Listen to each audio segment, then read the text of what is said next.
The Talented Mr. Ripley is a 1999 American psychological thriller film written and directed by Anthony Minghella, and based on Patricia Highsmith's 1955 novel of the same name. The film was a critical and commercial success, grossing $128 million worldwide. It received 5 Academy Award nominations, including Best Adapted Screenplay and Best Supporting Actor for Law.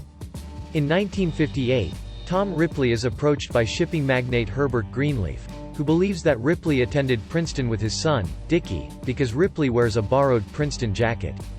Greenleaf pays Ripley to travel to Italy, where Dicky has settled, to persuade him to return to the United States.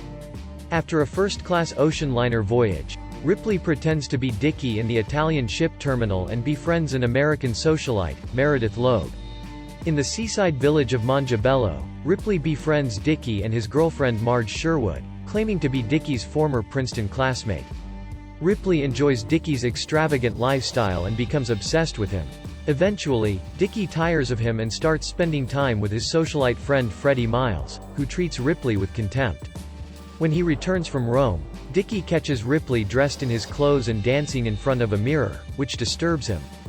When Dicky impregnates a local woman and spurns her, she drowns herself. Ripley, aware of what has happened, promises a guilt-ridden Dicky to keep it a secret. After Dicky's father cuts off Ripley's travel funds, Dicky cancels a trip to Venice and tells Ripley that they should part ways, but offers to take him on a final trip to San Remo. They argue aboard a small boat. Dicky says that he has grown tired of Ripley and is going to marry Marge, while Ripley insists that Dicky is afraid of the feelings they have for each other. The argument becomes physical, and Ripley kills Dicky with an oar.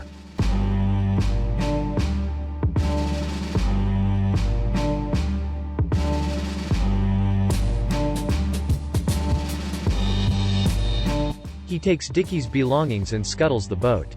Realizing that people mistake him for Dicky, Ripley assumes his identity.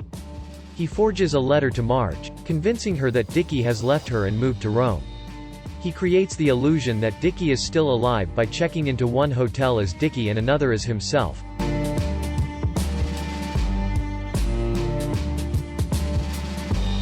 Fabricating an exchange of communications between the two.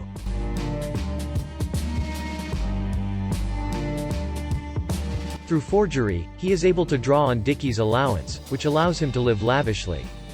He runs into Meredith, who still knows him as Dicky, in Rome, and accepts an invitation from her to attend an opera with her family.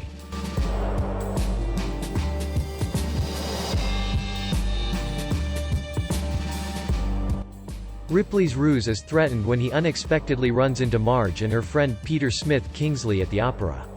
Ripley rushes Meredith out of the opera house on a pretext, then rejects her to prevent himself from being exposed. Freddie shows up at Ripley's apartment looking for Dicky.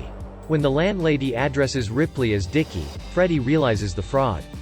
Ripley bludgeons Freddie to death and disposes of his body.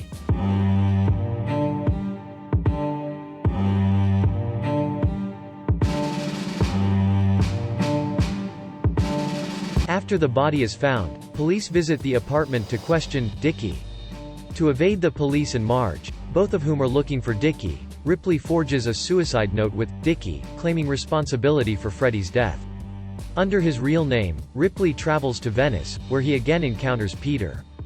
Dicky's father arrives in Italy with a private detective, Alvin Macaron, and meets with the police. Ripley tries to kill Marge after she discovers that he has Dicky's rings, but they are interrupted by Peter.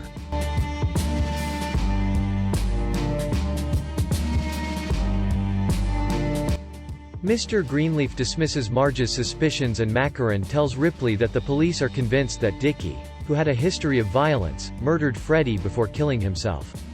Macaron tells Ripley that Greenleaf intends to bequeath a portion of Dicky's trust fund to him to reward his loyalty to Dicky and to ensure his silence. Free and clear of his crimes, Ripley boards a ship to Greece with Peter. It is implied they are now lovers. Ripley is surprised to encounter Meredith, who still believes he is Dicky and also knows Peter socially. Ripley kisses her and promises to talk later. In his cabin, Peter tells Ripley he saw him kiss Meredith, and demands answers.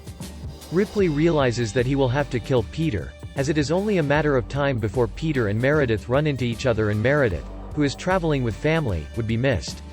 After apologizing to Peter for lying to him, a sobbing Ripley strangles him to death and returns to his cabin, alone.